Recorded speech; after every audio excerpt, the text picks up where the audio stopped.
আমন্ত্রণ জানাচ্ছি বাংলা সংবাদের শুরুতেই জানিয়ে দেব আমাদের হাতে থাকা সর্বশেষ আপডেট বাংলা সংবাদ। ছাত্রদের উপর গুলি করেছে আনসার সদস্যরা।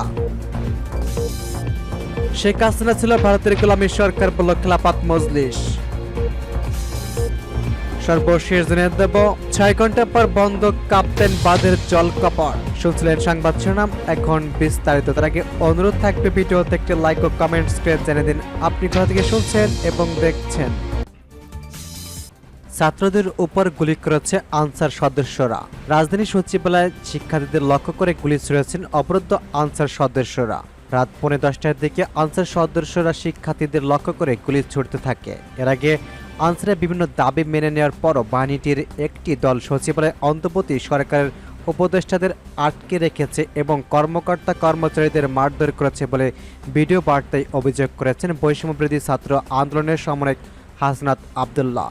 এ সময় তিনি শিক্ষার্থীদের সচিবালয়ের সামনে যাওয়ার আহ্বান জানান। এই আহ্বানে সাড়া দিয়ে ঢাকা বিশ্ববিদ্যালয় শিক্ষার্থীরা মিছিল নিয়ে সচিবালয়ের দিকে যাওয়ার চেষ্টা করলে তাদের উদ্দেশ্য করে ইটপাটকেল নিক্ষেপ করেন আনসার সদস্যরা। হামলায় অন্তত 20 জন শিক্ষার্থী আহত হয়েছে বলে জানা গেছে। আহতদের ঢাকা মেডিকেল কলেজ হাসপাতালে নেওয়া হয়েছে বলে জানিয়েছেন শিক্ষার্থীরা। শেখ হাসিনা ছিল ভারতের গোলামী সরকার বলল খেলাফত মজলিস।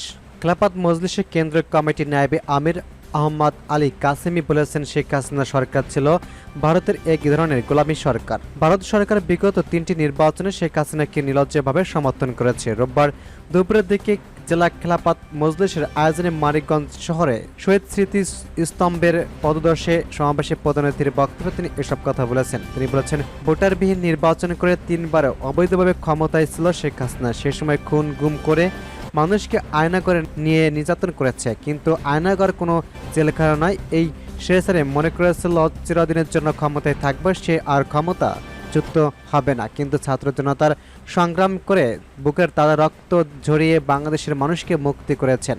তিনি আরও বলেছেন, ছাত্র জনতার স্বাধীনতাকে ন্যস্ত করতে শেখ হাসিনা দিল্লিতে বসে ষড়যন্ত্র করেছে। ভারত অসময়ের তাদের বাদ খুলে দিয়েছে। এ সময় জেলা খেলাফত মজলিসের সভাপতি মাওলানা মোহাম্মদ নুরুল ইসলাম ফয়েজির সভাপতিত্বে অন্যদের মধ্যে বক্তব্য রাখেন কেন্দ্রীয় কমিটির সাংগঠনিক সম্পাদক শেখ মোহাম্মদ সালাউদ্দিন, ইসলামী যুব মজলিসের কেন্দ্রীয় সভাপতি অ্যাডভোকেট তহিদুল ইসলাম তুহিন, জেলা কমিটির সভাপতি পীর কামেল মাওলানা নুরুল ইসলাম ফয়েজি, সাধারণ সম্পাদক মাওলানা শামসুল ইসলাম, শ্রমিক মজলিসের সভাপতি মাওলানা জাবের আলী সাফা, জেলা মজলিসের সাংগঠনিক সম্পাদক ওমর ফারুক, হরিরামপুর উপজেলা সভাপতি মাওলানা ফয়সাল আহমেদ প্রমুখ।